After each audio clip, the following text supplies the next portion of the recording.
Good morning student. हम लोगों का नेक्स्ट लेक्चर है क्लास 12th के लिए।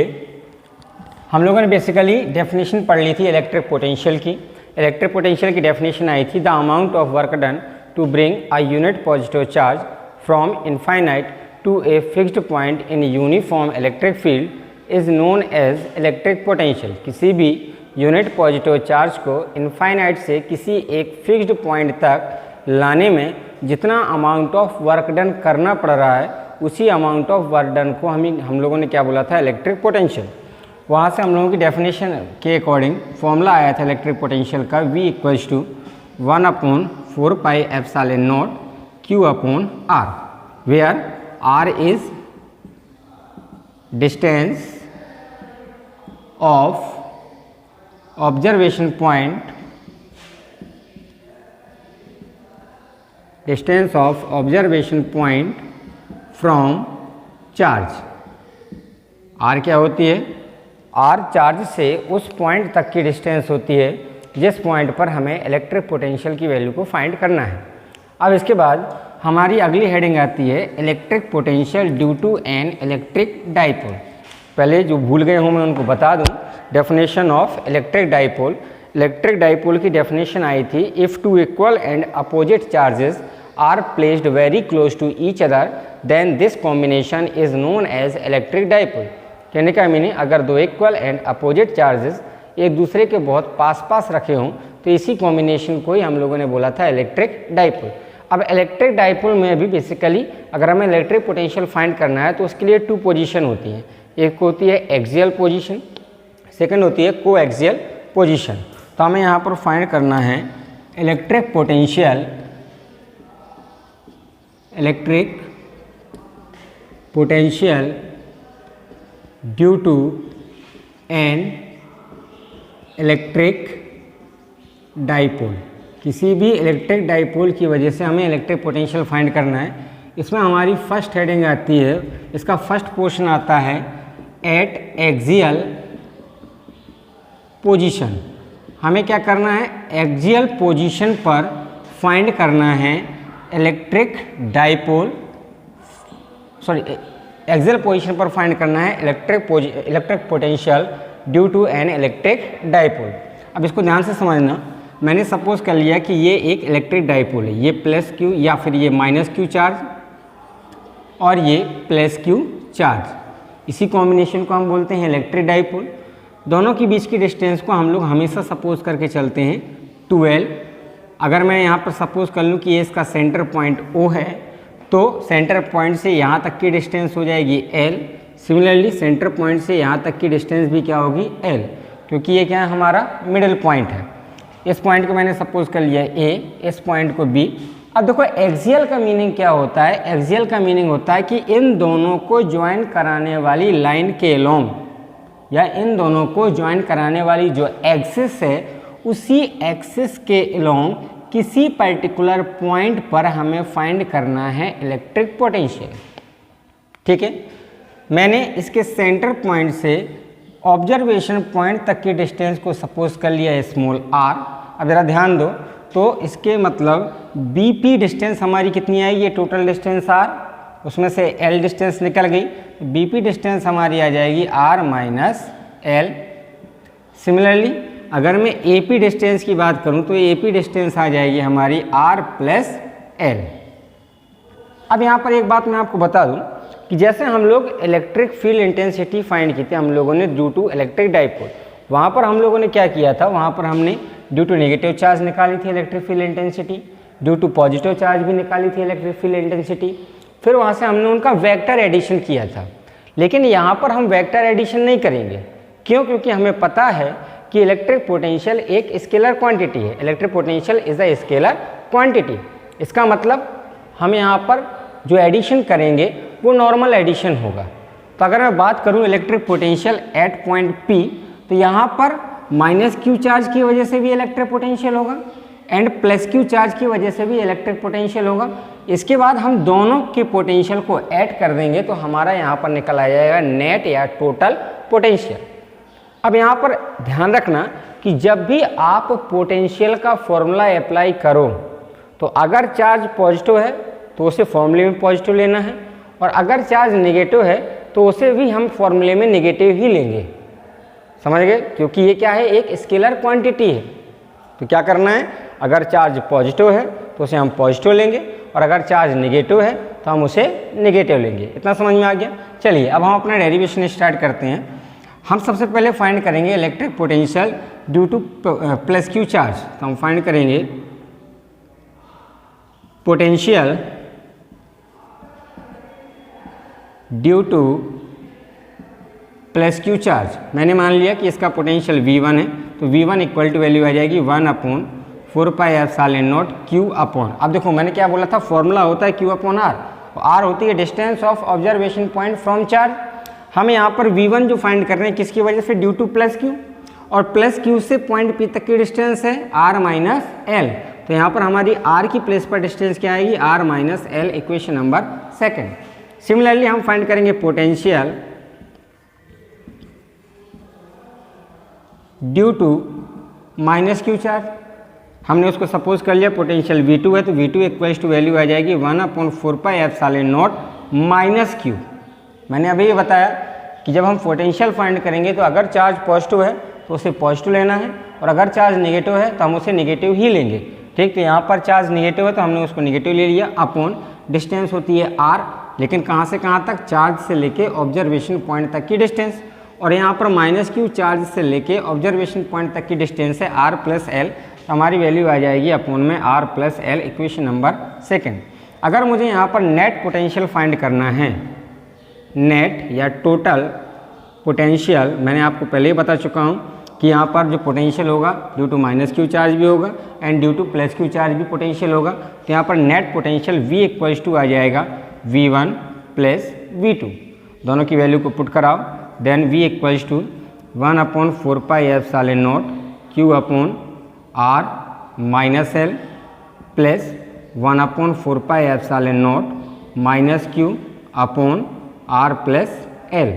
अब जरा ध्यान से देखो, प्लस और माइनस दोनों मल्टीप्लाई होंगे तो यहाँ पर माइनस आ जाएगा, then V equals to 1/4πε0 Q upon R minus L minus 1/4πε0 Q upon R plus L। इन दोनों में Q अपॉन 4πε0 कॉमन आ रहा है तो हम कॉमन ले लेंगे, hence V equals to value आ जाएगी Q अपॉन 4πε0, ब्रैकेट में बचेगा 1/R minus L minus 1/R plus L। इतना समझ में आया? अब हम इन दोनों में कॉमन लेंगे या इन दोनों में एलसीएम लेंगे, तो जरा ध्यान दो, इन दोनों में एलसीएम आएगा R minus L into R plus L, then V equals to Q upon 4πε0, LCM आ जाएगा हमारा R minus L into R plus L। तो यहाँ पर एलसीएम लेने के बाद वैल्यू आ जाएगी R प्लस L माइनस यहाँ पर वैल्यू आएगी R minus L, minus sign से अंदर मल्टीप्लाई करा देंगे। ठीक, तो देन यहाँ से वैल्यू आ जाएगी V equals to Q upon 4πε0 R plus L minus R plus L upon, अब जरा ध्यान से देखो, अगर मैं इसको सपोज कर लूँ A और इसको सपोज कर लूँ B, तो ये लिखा हुआ है A minus B into A plus B, और ये फॉर्मूला होता है A square minus B square का। सिमिलरली यहाँ पर भी क्या लिखा हुआ है, R minus L into R plus L, तो यहाँ पर ये फॉर्मूला किसका हो जाएगा, R square minus L square का। यहाँ वैल्यू पुट करा दो upon R square minus L square. अब जरा ध्यान दो, यहाँ पर माइनस का R प्लस के R से कैंसिल हो जाएगा, L प्लस L 12 आ जाएगी value, then V equals to Q upon 4πε0 into 2L upon R square minus L square. अब हम यहाँ पर अजम्पशन यूज़ करेंगे। अजम्पशन हम लोग क्या यूज़ करेंगे, देखो जब हम लोगों ने इलेक्ट्रिक डाइपोल की डेफिनेशन पढ़ी थी तो इलेक्ट्रिक डाइपोल की डेफिनेशन में हमने वहाँ पर साफ साफ बोला था कि if two equal and opposite charges are placed very close to each other, अगर दो इक्वल एंड अपोजिट चार्जेस एक दूसरे के बहुत क्लोज रखे हों तो इसी कॉम्बिनेशन को ही हमने बोला था इलेक्ट्रिक डाइपोल। तो प्रैक्टिकली ये जो 2L डिस्टेंस है अपने आप में बहुत स्मॉल है, बहुत सिंपल सी बात है, तो उसका हाफ और स्मॉल होगा। तो हम यहाँ पर ये बोल सकते हैं कि जो L है वो R के कंपेयर में बहुत स्मॉल है, तो हम अजम्पशन यूज़ करेंगे कि क्या है यहाँ पर L is very very less than as compare to R, hence L square almost equal to 0। L square almost किसके इक्वल होगा, 0 के इक्वल। तो यहाँ पुट करा दो तो एल स्क्वेयर यहाँ से आ जाएगा 0। तो वैल्यू यहाँ पर बचेगी v equals to q upon 4 pi epsilon naught 2l upon are square. अब यहाँ पर क्या करो, 2ql इन दोनों को तीनों को एक साथ कंबाइन करा दो तो v इक्वल्स टू वैल्यू आ जाएगी 1 upon 4 pi epsilon naught 2ql upon are square. और हम लोग पढ़ चुके हैं 2ql किसकी वैल्यू होती है, ये वैल्यू होती है electric dipole movement small p की। तो हम यहाँ पुट करा देंगे क्या, small p equals to 2ql, then v equals to 1 upon 4 pi epsilon naught, हमारा फॉर्मूला आ जाएगा p अपॉन आर स्क्वेयर। ये क्या आ गया, ये यहाँ पर फॉर्मूला निकल के आ गया electric potential due to an electric dipole at axial position. Axial position पर इलेक्ट्रिक डाइपोल का फॉर्मूला क्या निकल के आया, ये वैल्यू निकल के आई v equals to 1 upon 4 pi epsilon naught p upon are square. इसको मैं फिर से समझा देता हूँ। हमें यहाँ पर क्या करना था, किसी इलेक्ट्रिक डाइपोल की वजह से एक्सियल पोजीशन पर इलेक्ट्रिक पोटेंशियल की वैल्यू को फाइंड करना था। हमने सपोज कर लिया कि इसकी एक्सिस पर कि कोई पॉइंट पर्टिकुलर p है। फिर इसके बाद हमने यहाँ से सपोज कर लिया कि इसके सेंटर पॉइंट से इस ऑब्जर्वेशन पॉइंट तक की डिस्टेंस स्मॉल r है, तो ये डिस्टेंस बचेगी r माइनस एल और ये टोटल डिस्टेंस आ जाएगी r प्लस एल। अगर मैं यहाँ पर आप देखो इस पॉइंट पर जो पोटेंशियल होगा वो दोनों चार्ज की वजह से होगा, due to plus Q charge से भी होगा and due to minus Q charge. और सिंपल सी बात है, तो हम यहाँ पर क्या करेंगे, इस पॉइंट पर दोनों चार्ज की वजह से इलेक्ट्रिक पोटेंशियल की वैल्यू को फाइंड कर लेंगे। फाइंड करने के बाद दोनों पोटेंशियल को ऐड कर देंगे। ऐड करने के बाद हमारी यहाँ पर वैल्यू निकल के आ जाएगी फाइनल वैल्यू।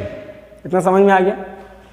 अब देखो यहाँ पर जहाँ हम फाइनल वैल्यू निकालेंगे, ठीक, तो सबसे पहले हमने निकाला electric potential due to plus Q charge, v1 equals to आ जाएगा 1 upon 4 pi epsilon naught q upon r minus L. Similarly potential due to minus Q charge, ये हमने इसको v2 सपोज कर लिया, then v2 equals to 1 upon 4 pi epsilon naught minus q upon r plus L. Then net या total potential आ जाएगा यहाँ पर v equal to v1 plus v2। Then v1 की वैल्यू पुट करा दी, v2 की वैल्यू पुट करा दी, plus minus minus दोनों में कॉमन आ रहा है q अपॉन 4 पाई एप्सिलॉन 0, दोनों में कॉमन ले लो। Then v equals to q upon 4 pi epsilon 0 bracket में 1 upon r minus L minus 1 upon r plus L, दोनों में एलसीएम ले लो, दोनों में एलसीएम आ जाएगा r minus l into r plus l. तो यहाँ पर जाएगा r plus l minus r minus L, minus sign से अंदर मल्टीप्लाई करा दो और ये लिखा हुआ है r square minus l square. Value put करा दी, r से r कैंसिल हो जाएगा, v इक्वल्स टू वैल्यू आ जाएगी q upon 4 pi epsilon naught 2l upon are square minus l square. अब इसके बाद हम अजम्पशन यूज़ करेंगे। अजम्पशन हमारा क्या आएगा, l is very very less than as compare to r, hence L square almost equal to the 0। L square almost किसके equal होगा, 0 के इक्वल। Then v equals to value आ जाएगी q upon 4 pi epsilon naught 2 upon are square. Then इसके बाद हम लोगों ने नेक्स्ट देखो, हमने 2ql को एक साथ कंबाइन करा दिया और 2ql वैल्यू किसकी होती है, स्मॉल p की। देन यहाँ से v इक्वल्स टू वैल्यू आ जाएगी 1 upon 4 pi epsilon naught p upon are square. ये आ गया हमारा फाइनल फॉर्मूला। अब हमें नेक्स्ट फाइंड करना है इसी में electric potential due to an electric dipole at coaxial position. तो यहाँ पर आप एक बात ध्यान रखना कि जैसे हम लोग इलेक्ट्रिक फील्ड इंटेंसिटी में करते थे, इलेक्ट्रिक फील्ड इंटेंसिटी में हम लोग क्या करते थे कि जैसे हम लोग जब नेट फाइंड कर देते तो हम वहाँ पर प्लस या माइनस के साइन को इम्पोर्टेंट नहीं देते थे। हम तो सिर्फ क्या करते थे, वहाँ डायरेक्शन लेते थे। लेकिन यहाँ पर हमें डायरेक्शन का कोई इंपॉर्टेंस नहीं है, क्योंकि ये क्या है, एक स्केलर क्वांटिटी। इसलिए हम यहाँ पर डायरेक्ट जो उसका मैग्नीट्यूड है, अगर मैग्नीट्यूड में प्लस क्यू है तो प्लस क्यू लेंगे, और अगर मैग्नीट्यूड में माइनस क्यू है तो वैल्यू माइनस क्यू लेंगे। नेक्स्ट है एट को एक्सियल पोजीशन। हमने सपोज कर लिया कि सपोज ये प्लस क्यू चार्ज है और ये माइनस क्यू चार्ज, ये दोनों क्या फॉर्म कर रहे हैं, एक इलेक्ट्रिक डाइपोल।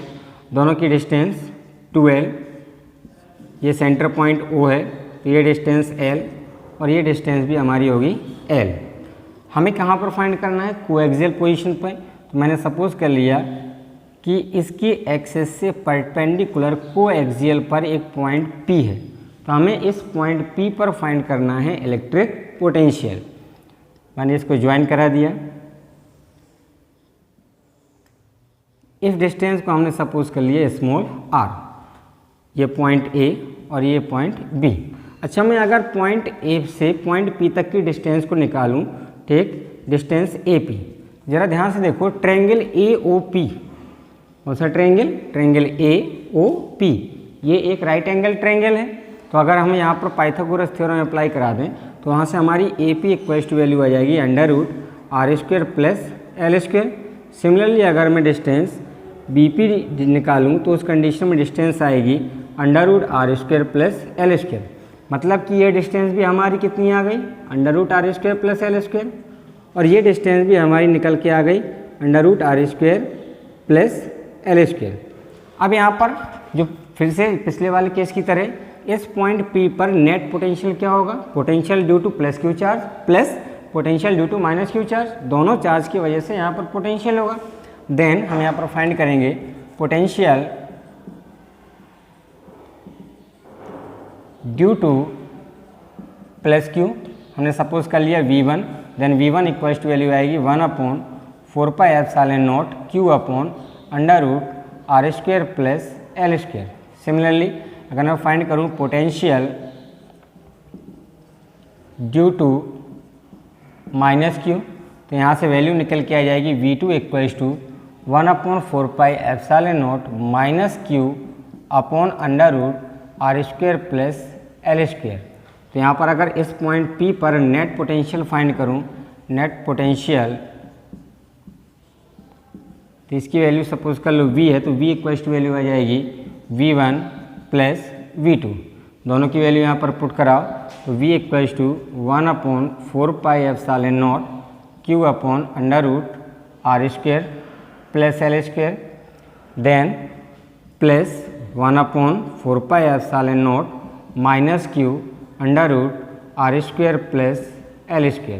अब यहाँ ध्यान दो, प्लस माइनस माइनस हो जाएगा, then V equals to 1/4πε0 Q upon √r² plus l² minus Q upon √r² plus minus 1/4πε0 Q upon √r² minus l²। अब ध्यान दो, यहाँ पर ये वैल्यू प्लस की, ये वैल्यू माइनस की, दोनों कैंसिल आउट हो जाएंगी, तो यहाँ से V इक्वल्स टू वैल्यू आ जाएगी 0। तो यहाँ से हमारा कंक्लूजन क्या निकल के आया कि the electric potential due to an electric dipole at coaxial position is always equal to 0। तो यहाँ से हमारा कंक्लूजन क्या निकल के आया? कंक्लूजन निकल के आया कि the electric potential due to an electric dipole at coaxial position is equal to the 0। अब नेक्स्ट टॉपिक आता है हमारा equipotential surface.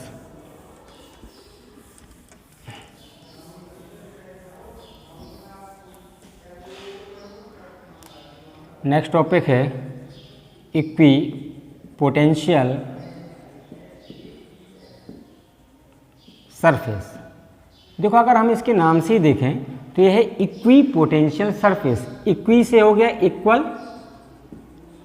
Potential plus potential, और नेक्स्ट क्या है? सरफेस। तो अगर मैं यहाँ पर इसका कंक्लूजन निकालूं, इक्वी मीन्स इक्वल, मतलब कि एक ऐसा सरफेस जिसके ईच एंड एवरी पॉइंट पर पोटेंशियल कैसा हो? इक्वल हो। इसे समझो क्या है कि इक्विपोटेंशियल सरफेस हम किसे बोलेंगे कि एक ऐसी सरफेस जिसके ईच एंड एवरी पॉइंट पर पोटेंशियल की वैल्यू इक्वल हो, तो उसी सरफेस को ही हम बोलेंगे इक्विपोटेंशियल सरफेस। तो अगर मुझे इसकी डेफिनेशन लिखनी हो तो इसकी डेफिनेशन आएगी कि that surface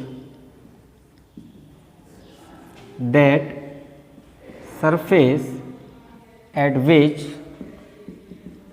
potential is equal or same at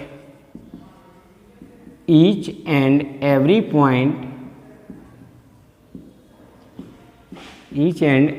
point is called equipotential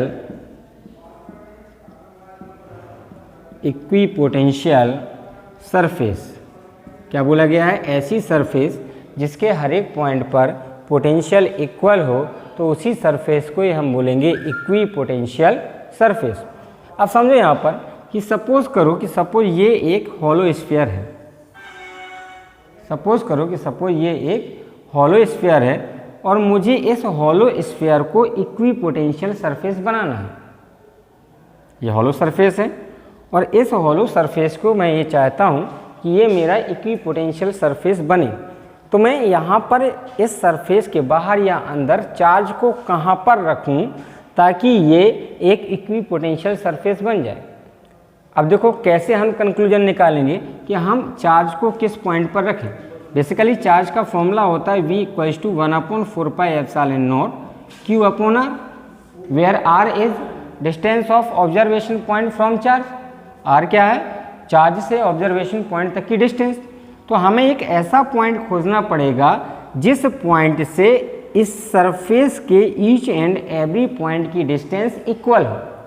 और ऐसा पॉइंट हमें कौन सा मिलेगा? वो पॉइंट होगा सिर्फ और सिर्फ इस स्फीयर का centre.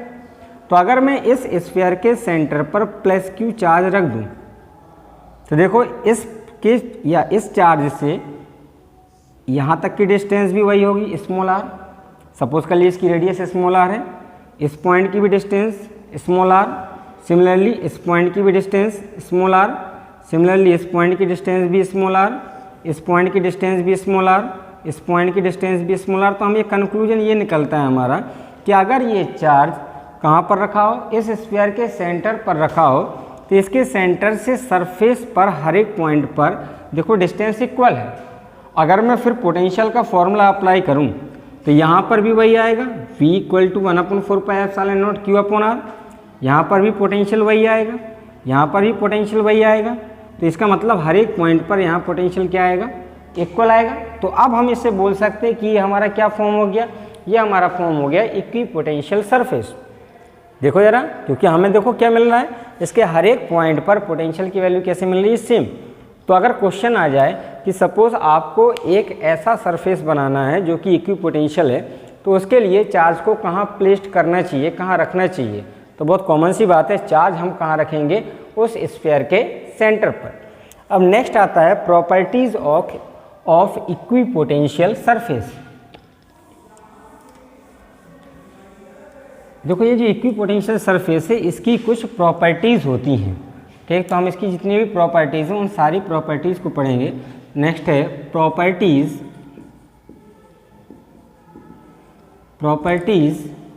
Of equipotential surface. इसकी फर्स्ट प्रॉपर्टी होती है कि the potential difference on equipotential surface is always zero. क्या बोला गया है कि the potential difference on equi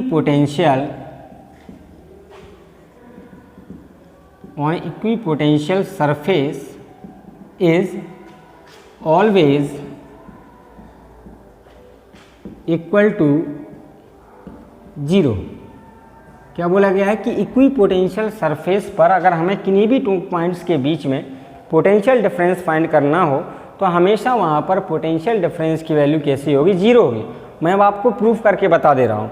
suppose कर लिया मैंने, सपोज ये एक इक्वी पोटेंशियल सरफेस है, इस पॉइंट पर मैंने सपोज कर लिया ये पॉइंट A है और सपोज कर लिया कि ये पॉइंट B है, ठीक। तो अगर मैं दोनों पॉइंट के बीच का पोटेंशियल निकालूँ या पोटेंशियल डिफरेंस फाइंड करूँ VAB, तो VAB इक्वल्स टू क्या आएगा? VA minus VB। VA की वैल्यू भी V है और VB की वैल्यू भी V है। तो यहाँ से हमारा कंक्लूजन निकल के क्या है? कंक्लूजन ये निकल के आया हमारा कि पोटेंशियल डिफरेंस की वैल्यू कितनी आ जाएगी? जीरो। इसलिए स्टेटमेंट में बोला गया है कि the potential difference on equipotential surface is always equal to zero. Next इसकी प्रॉपर्टी आती है, सेकंड प्रॉपर्टी है कि द इलेक्ट्रिक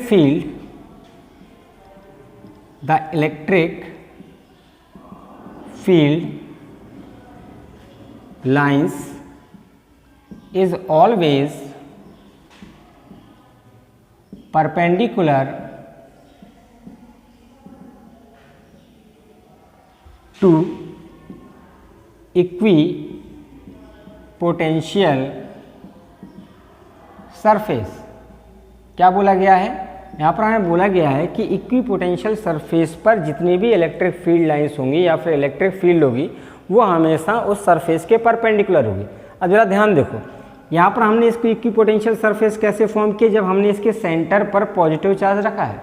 अच्छा, जब मैंने आपको इलेक्ट्रिक फील्ड लाइंस पढ़ाई थी तो वहाँ पर हमने पढ़ा था कि अगर सपोज एक सिंगल चार्ज रखा हुआ है तो उस सिंगल चार्ज की वजह से इलेक्ट्रिक फील्ड लाइंस स्प्रेड होते हुए होंगी, जैसे क्या हो रही है, चारों तरफ बाहर की तरफ निकल रही हैं। इस तरीके से इलेक्ट्रिक फील्ड लाइंस थी अगर चार्ज कैसे रखा हुआ है, सिंगल। जरा ध्यान दो, यहाँ पर भी तो चार्ज कैसे रखा हुआ है, एक सिंगल चार्ज रखा हुआ है, तो इसकी वजह से अगर मैं इलेक्ट्रिक फील्ड लाइंस निकालूंगा तो इलेक्ट्रिक फील्ड लाइंस ये आएंगी, यही होगी हमारी इलेक्ट्रिक फील्ड लाइंस। अब जरा ध्यान से देखो, इलेक्ट्रिक फील्ड लाइंस और सरफेस के बीच का एंगल, यहाँ पर देखो एंगल कितना है, 90 डिग्री, यहाँ पर भी एंगल 90 डिग्री, यहाँ पर भी एंगल 90 डिग्री, यहाँ पर भी एंगल 90 डिग्री। इसलिए यहाँ पर बोला गया है कि the electric field lines is always perpendicular to the equipotential surface. Electric field lines हमेशा कैसे होती हैं, इक्विपोटेंशियल सरफेस के परपेंडिकुलर होती हैं। थर्ड पॉइंट होता है कि the work done to bring a charge from one point to another point on equipotential surface is always equal to the zero. Third point में क्या बोला गया है, यहाँ पर थर्ड पॉइंट में बोला गया है the work done to bring a charge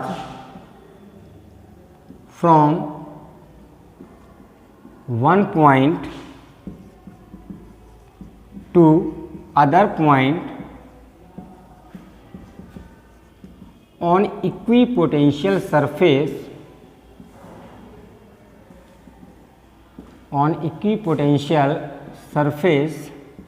is always zero. यहाँ पर क्या बोला गया है, हमें बोला गया है कि अगर हम इक्विपोटेंशियल सरफेस पर किसी चार्ज को एक पॉइंट से दूसरे पॉइंट पर लेके जा रहे हैं तो वहाँ पर उस चार्ज को ले जाने में नेट वर्क डन हमेशा जीरो होगा।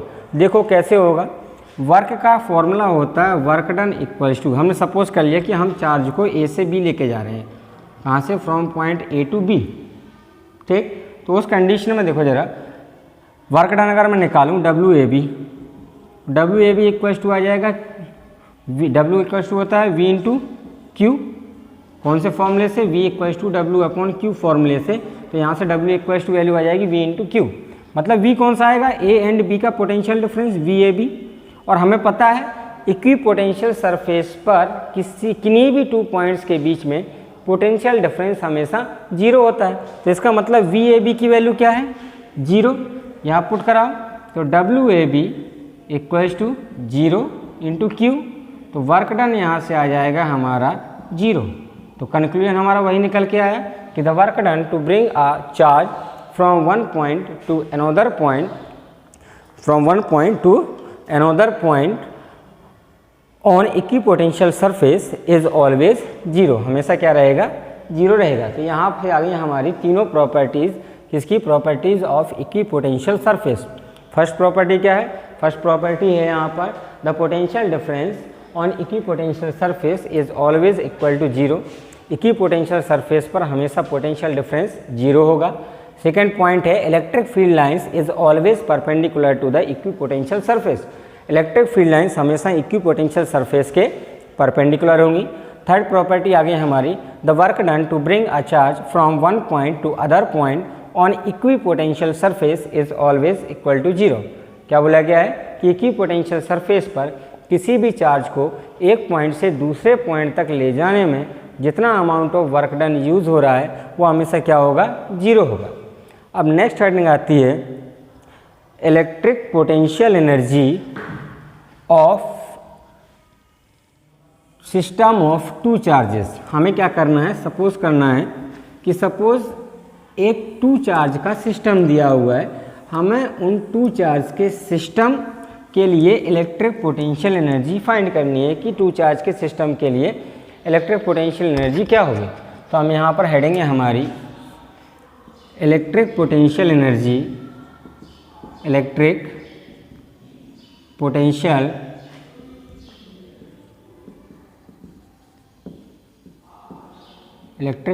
Energy of A system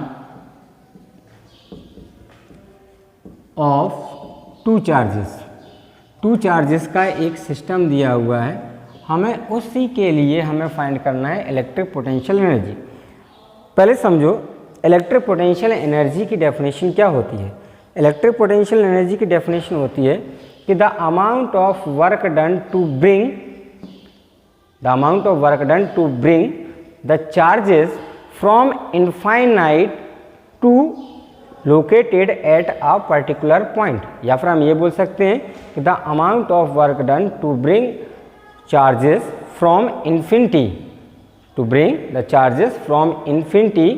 to placed at a separately point या placed at two separately point is called electric potential energy. कहने का मीनिंग कि किन्हीं भी टू चार्जेस को इनफाइनाइट से किसी पॉइंट्स पर उनको सेपरेटली रखने के लिए, कहाँ से, इनफाइनाइट से किन्हीं भी पॉइंट्स पर उनको सेपरेटली रखने के लिए जितना अमाउंट ऑफ वर्क डन हमें करना पड़ेगा उसी अमाउंट ऑफ वर्क डन को ही बोला जाएगा यहाँ पर इलेक्ट्रिक पोटेंशियल एनर्जी। तो अगर मैं इसकी डेफिनेशन की बात करूँ तो इसकी डेफिनेशन आ जाएगी। डेफिनेशन क्या है कि the amount of work done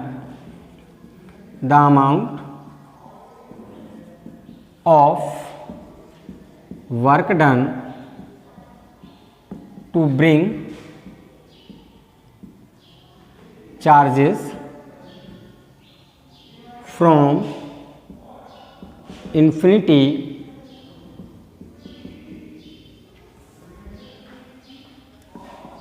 to the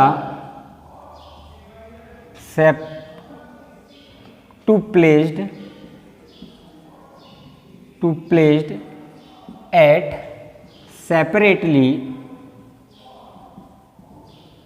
two points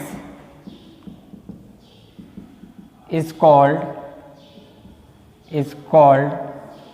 electric potential energy, is called electric potential energy। हमें यहाँ पर क्या बोला गया, हमें यहाँ पर बोला गया है कि the amount of work done to bring charges from infinity to placed at separately two point या two different points is called electric potential energy. कहने का मीनिंग किन्हीं भी टू चार्जेस को इनफाइनाइट से, तो अभी हम सिर्फ टू चार्जेस की बात करेंगे, क्यों, क्योंकि हमें बोला गया है कितने चार्ज का सिस्टम है, टू चार्ज का सिस्टम है, इसलिए हम लोग यहाँ पर सिर्फ और सिर्फ किसकी बात करेंगे, टू चार्जेस की बात करेंगे। तो क्या बोला गया, किन्हीं भी टू चार्जेस को इनफाइनाइट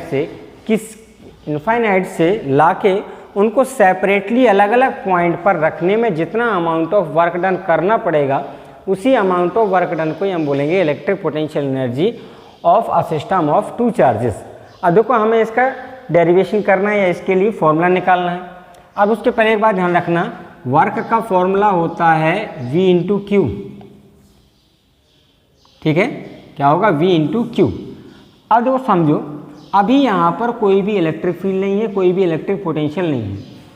मैंने क्या किया, मैं एक चार्ज को लेके आ रहा हूँ Q1 को, और मैंने इसको इस पॉइंट पर लाके रख दिया। Q1 चार्ज मैं कहाँ से लेके आ रहा हूँ, इस Q1 चार्ज को मैं इनफाइनाइट से लेके आ रहा हूँ और लाके मैंने इसको यहाँ पर रख दिया। अच्छा, तो मुझे यहाँ पर पहले फाइंड करना पड़ेगा कि इसको लाने में कितना वर्क डन किया। अब जरा ध्यान दो, जब हम इसको लाएंगे तो यहाँ पर कोई भी दूसरा चार्ज प्रेजेंट ही नहीं है, कोई भी इलेक्ट्रिक फील्ड प्रेजेंट ही नहीं है। तो इसका मतलब हम यहाँ पर इसको लाने में कौन से चार्ज या फिर किसकी इलेक्ट्रिक फील्ड के अगेंस्ट वर्क करेंगे, किसी की नहीं। तो इसका मतलब इस Q1 चार्ज को लाने में हमें कोई भी वर्क डन नहीं करना पड़ेगा। क्यों नहीं करना पड़ेगा, फिर से एक्सप्लेन कर दूं, क्योंकि यहाँ पर कोई भी एक्सटर्नल फील्ड प्रेजेंट नहीं है। तो हम यहाँ पर लिखेंगे कि the work done for Q1 is 0 because there is no any field क्योंकि यहाँ पर अभी कोई भी फील्ड है ही नहीं। अब मैं क्या कर रहा हूँ, पहले हम Q1 को लेके आए, तो इसका मतलब इसके लिए वर्क डन W1 कितना आ जाएगा, 0, क्योंकि यहाँ पर कोई भी फील्ड नहीं थी। अब Q1 को लाने के बाद हम ला रहे हैं Q2 को, हम यहाँ पर Q2 को लेके आ गए। अब जब हम इस Q2 को लेके आएंगे तो अब जरा ध्यान दो, यहाँ पर अब फील्ड प्रेजेंट होगी, और वो फील्ड किसकी होगी, Q1 की। जाहिर सी बात है, क्योंकि Q1 क्या है, पहले से यहाँ आ गया, तो अब Q1 अपनी फील्ड यहाँ पर सेपरेट करेगा, स्प्रेड करेगा। तो जाहिर सी बात है, अब जब हम Q2 को लेके आएंगे तो हमें अब कुछ ना कुछ वर्क डन करना पड़ेगा। अब हम वो वर्क डन निकालेंगे। हमने मान लिया कि दोनों के बीच की डिस्टेंस स्मॉल r, तो अब वर्क डन का फॉर्मूला होता है W = V × Q। अब जरा ध्यान दो, हम लेके किसके, देखो हमारा फॉर्मूला ये था, स्टैंडर्ड फॉर्मूला था V × Q0। तो हम यहाँ पर ये V किसका था, हमें यहाँ पर V निकालना था जो चार्ज पहले से रखा हुआ था, और ये क्या था, टेस्ट चार्ज जिसको हम लेके आ रहे थे। अब जरा देखो, फॉर्मूला है हमारा V × Q, लेके किसके आ रहे हैं, हम Q2 को लेके आ रहे हैं, तो यहाँ पर Q2 आएगा। अब इस Q2 पर पोटेंशियल किसका लगेगा, इस Q1 का, तो ये पोटेंशियल किसका होगा, पहले वाले चार्ज का, इसलिए हमने इसको क्या सपोज कर लिया, V1। फिर से समझ लो इसको अच्छे से, फॉर्मूला होता है W = V × Q। अब जब हम इस Q2 को लेके आएंगे तो यहाँ पर Q1 की फील्ड होगी, तो Q1 की फील्ड होगी तो Q1 यहाँ पोटेंशियल अप्लाई कराएगा। लेके आ रहे हैं Q2 को, तो वर्क डन जो आएगा W = V1 × Q2। हमने वर्क डन मान लिया W2। अब V1 एंड Q2 की वैल्यू को पुट कराओ, देन W2 = वैल्यू आ जाएगी यहाँ पर 1/4πε0 Q1 अपॉन डिस्टेंस, इसको R12 सपोज कर लो, तो डिस्टेंस आ जाएगी R12, इतना समझ में आया, इनटू Q2। इसको सही से मैनेज कराओ तो W2 = वैल्यू आ जाएगी 1/4πε0 Q1 Q2 अपॉन R12। अब समझो यहाँ पर ध्यान से, हम लोगों ने यहाँ पर अभी अभी Q1 को लाने में वर्क डन फाइंड किया है, Q2 को भी लाने में हमने वर्क डन फाइंड किया है। हमें क्या चाहिए, पूरे सिस्टम का वर्क डन।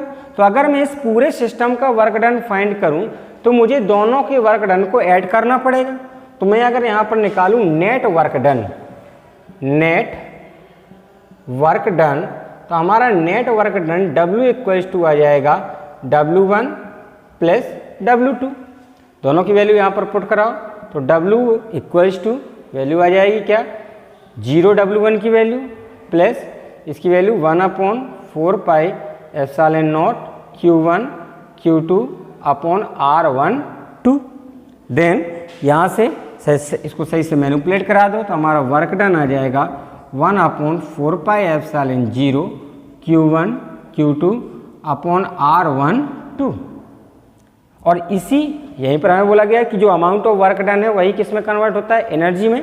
तो हमारी यहाँ पर 2 सिस्टम ऑफ चार्ज के लिए या सिस्टम ऑफ 2 चार्ज के लिए पोटेंशियल एनर्जी आ जाएगी 1/4πε0 Q1 Q2 अपॉन R12। यही क्या आ गया, हमारा डेरिवेशन आ गया या फॉर्मूला आ गया, किसके लिए, फॉर्मूला आ गया हमारा electric potential energy of a system of 2 charges. ठीक, इसको एक बार फिर से समझ लो, क्योंकि अभी इसके बाद हमें 3 सिस्टम ऑफ या इस सिस्टम ऑफ 3 चार्जेस, 3 चार्जेस का सिस्टम है, उसके लिए हमें फाइंड करना है इलेक्ट्रिक पोटेंशियल एनर्जी। पहले हम किसके लिए फाइंड कर रहे हैं, अभी हम फाइंड कर रहे हैं इस सिस्टम ऑफ 2 चार्जेस। तो इसकी डेफिनेशन आएगी क्या, कि the amount of work done to bring charges from infinity to place at separately 2 points is called electric potential energy. किन्हीं भी चार्जेस को इनफाइनाइट से लाके उनको सेपरेटली 2 डिफरेंट पॉइंट्स पर रखने के लिए हमें जितना अमाउंट ऑफ वर्क डन करना पड़ेगा, उसी अमाउंट ऑफ वर्क डन को ही हम क्या बोलेंगे, electric potential energy of 2 charges. Then सबसे पहले मैं यहाँ से क्या किया मैंने, पहले हम सबसे पहले इस Q1 चार्ज को लेके आए। जब हम इस Q1 चार्ज को लेके आएंगे तो यहाँ पर कोई भी इलेक्ट्रिक फील्ड प्रेजेंट नहीं थी। जब यहाँ कोई फील्ड ही प्रेजेंट नहीं है तो हमें किसी के अगेंस्ट वर्क नहीं करना होगा। अगर फील्ड प्रेजेंट होती किसी न किसी चार्ज की, तब तो हमें यहाँ पर वर्क डन करना पड़ता, लेकिन यहाँ पर कोई भी फील्ड प्रेजेंट नहीं है। जब कोई फील्ड ही प्रेजेंट नहीं है तो हम आखिर किसके अगेंस्ट वर्क करेंगे, किसी के अगेंस्ट नहीं। तो इसका मतलब वर्क डन फॉर Q1 क्या हो जाएगा 0, क्यों, क्योंकि यहाँ पर कोई भी फील्ड नहीं है, तो W1 = आ गया 0। अब हमें फाइंड करना है, अब हमने क्या किया, उसके बाद Q1 को रखने के बाद हम Q2 को इनफाइनाइट से लेके आए। लेकिन जब Q2 को हम लेके आएंगे तो अब यहाँ पर इस Q1 की फील्ड प्रेजेंट होगी, तो इसका मतलब हमें Q2 को लाने में कुछ ना कुछ वर्क डन करना पड़ेगा। हमने सपोज कर लिया कि वो वर्क डन है W2। वर्क डन का फॉर्मूला होता है W = V × Q0। Then W2 value आएगी V × Q, लेकिन या इसके लिए पोटेंशियल किसका होगा, इस Q1 चार्ज का। पोटेंशियल किसका आएगा, इस Q1 चार्ज का आएगा, ठीक। और लेके किसको आ रहे हैं हम, Q2 को। तो W2 आ जाएगा हमारा V1 × Q2।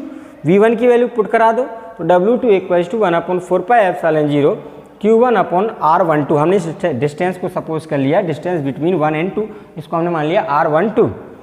देन इसको मैनिपुलेट करा दिया, मैनिपुलेट कराएंगे तो W2 आ जाएगा हमारा 1/4πε0 Q1 Q2/R12। अब हमें क्या चाहिए, net work done. Net work done क्या आएगा, work done to bring this charge plus work done to bring this charge. दोनों चार्जेस को लाने में हमें जितना वर्क डन करना पड़ रहा है, ठीक, हम क्या करेंगे, दोनों के वर्क डन को ऐड कर देंगे। तो W1 की वैल्यू 0, W2 की वैल्यू इतनी, तो यहाँ से W = आ जाएगी value 1/4πε0 Q1 Q2/R12। Then work is always convert in the form of energy, hence U = 1/4πε0 Q1 Q2/R12। अब इसके बाद हमें नेक्स्ट फाइंड करना है electric potential energy of a system of 3 charges. Suppose 3 charges का हमें एक सिस्टम दिया हुआ है, हमें उसके लिए फाइंड करना है इलेक्ट्रिक पोटेंशियल की value, sorry electric potential energy की वैल्यू।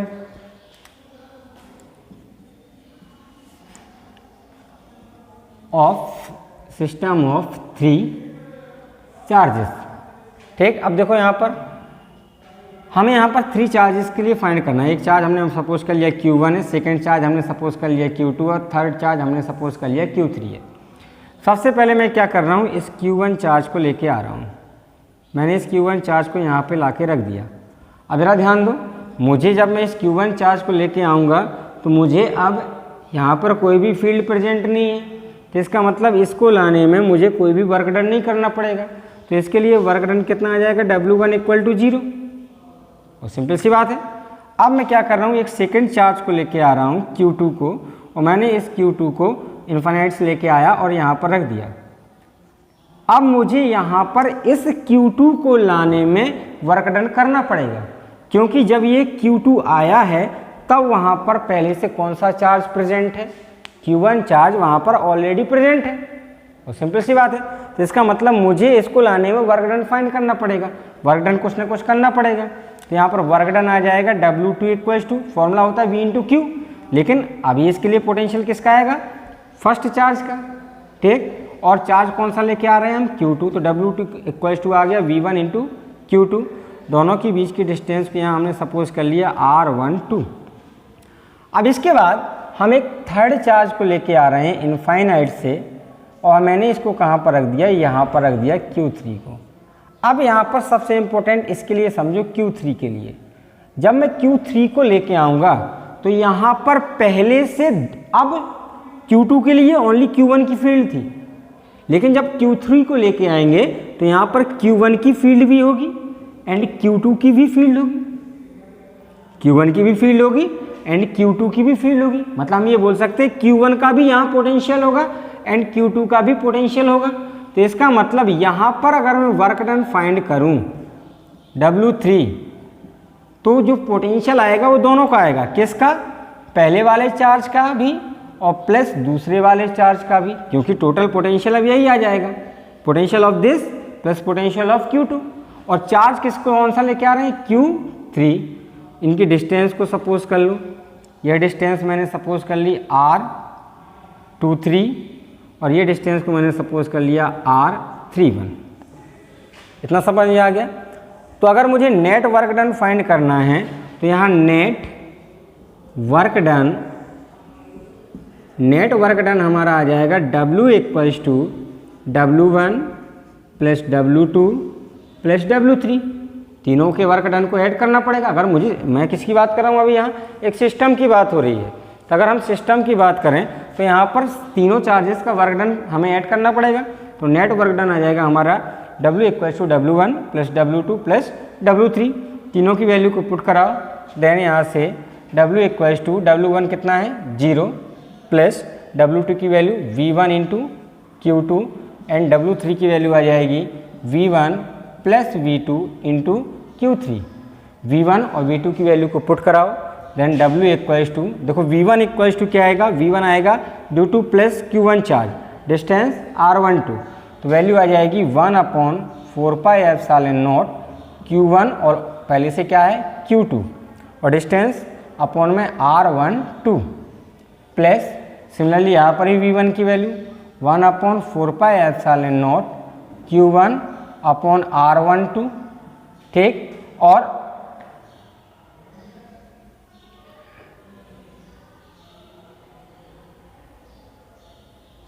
अच्छा, इसके लिए जो V1 आएगा उस V1 के लिए डिस्टेंस ये होगी, तो अब डिस्टेंस क्या आ जाएगी R13। देखो जरा, क्योंकि Q3 यहाँ पर रखा हुआ है तो डिस्टेंस कितनी आएगी R13 या R31 प्लस V2 की वैल्यू 1/4πε0 Q2 अपॉन R23 और इनटू में क्या है हमारा Q3। अब क्या कराओ, इस Q3 से इसमें इन दोनों में मल्टीप्लाई करा दो, तो मल्टीप्लाई कराएंगे तो W इक्वल्स टू वैल्यू आ जाएगी 1/4πε0 Q1 Q2 upon R12 plus 1/4πε0 Q1 Q3 upon R31 plus 1/4πε0 Q2 Q3 upon R23। इसको सही से मैनेज करा लो, तो इसको हम जब मैनेज कराएंगे तो W इक्वल्स टू आ जाएगा 1/4πε0 Q1 Q2 upon R12 plus 1/4πε0 Q2 Q3 upon R23 plus 1/4πε0 Q3 Q1 upon R31। यह आ गया टोटल वर्क डन। अब वर्क डन ही किस में चेंज होता है, एनर्जी में, तो U इक्वल्स टू यहाँ से आ जाएगा, देखो सब में कॉमन आ रहा है 1/4πε0, कॉमन ले लो, तो U इक्वल्स टू वैल्यू आ जाएगी 1/4πε0 Q1 Q2 upon R12 plus Q2 Q3 upon R23 plus Q3 Q1 upon R31। यही आ जाएगा हमारा potential energy for a system of 3 charges. फिर से इसको समझो, हम सबसे पहले Q1 को लेके आए। जब हम Q1 को लेके आएंगे तो यहाँ पर कोई भी इलेक्ट्रिक फील्ड प्रेजेंट नहीं होगी, तो हमें किसी भी फील्ड के अगेंस्ट कोई वर्क डन नहीं करना पड़ेगा, तो इसको लेके आने में वर्क डन कितना आ जाएगा 0। जब हम Q2 को लेके आएंगे तब हमारा Q1 यहाँ ऑलरेडी रखा हुआ है, तो अब हमें वर्क डन इस Q1 की पोटेंशियल या Q1 की फील्ड के अगेंस्ट करना पड़ेगा, तो वर्क डन आ जाएगा हमारा W2 equals to V1 into Q2। लेकिन फिर उसके बाद जब हम Q3 को लेके आएंगे तो Q3 को के आने के पहले यहाँ Q1 Q2 पहले से हैं, तो अब हमें इसको लाने में इसकी फील्ड के अगेंस्ट भी वर्क डन करना पड़ेगा और इसकी फील्ड के अगेंस्ट भी वर्क डन करना पड़ेगा। तो यहाँ वर्क डन W3 आएगा V1 प्लस V2, इसका भी पोटेंशियल आएगा प्लस इसका भी पोटेंशियल आएगा, Q1 Q2 दोनों का पोटेंशियल आएगा। तो अब हम फाइंड करेंगे नेट वर्क डन या total work done. Total work done हमारा आ जाएगा W equals to W1 plus W2 plus W3, तीनों की वैल्यू पुट कराई, W equals to 0, W2 equals to V1 into Q2 और ये V1 plus V2 into Q3। Then अब इसके बाद तीनों की वैल्यू पुट कराएंगे, तो इसकी value 1/4πε0 Q1 upon R12, Q2 पहले से। अब देखो Q3 के लिए V1 जब हम निकालेंगे तो डिस्टेंस ये आएगी, ठीक है ना, यहाँ के लिए V1 ये होगी और यहाँ के लिए V1 के लिए डिस्टेंस ये होगी, तो आ जाएगा Q1 upon R31 plus V2 की value 1/4πε0 Q2 upon R32 into Q3। Q3 से दोनों में मल्टीप्लाई करा दिया, मल्टीप्लाई कराने के बाद इनको सही से सीक्वेंस में लिख लिया, सीक्वेंस में लिखेंगे तो W इक्वल्स टू आ जाएगा 1/4πε0 Q1 Q2 upon R12 plus 1/4πε0 Q2 Q3 upon R23 plus 1/4πε0 Q3 Q1 upon R31। अब इन सब में कॉमन क्या आ रहा है, 1/4πε0 कॉमन ले लो, तो हमारे यहाँ से थ्री चार्ज के सिस्टम के लिए पोटेंशियल एनर्जी निकल के आ जाएगी 1/4πε0 Q1 Q2 upon R12 plus Q2 Q3 upon R23 plus Q3 Q1 into upon R31। यहाँ पर आज का लेक्चर ख़त्म होता है। आप लोग वीडियोस नहीं देखते हो, आप लोग घर पे पढ़ते भी नहीं हो, तो आप एटलीस्ट 2 और 3 आवर घर पर निकालिए, घर पर निकाल के आप स्टडी करिए, क्योंकि आपकी क्लास 12th है, ठीक है ना। इस बात का आप ध्यान रखिए।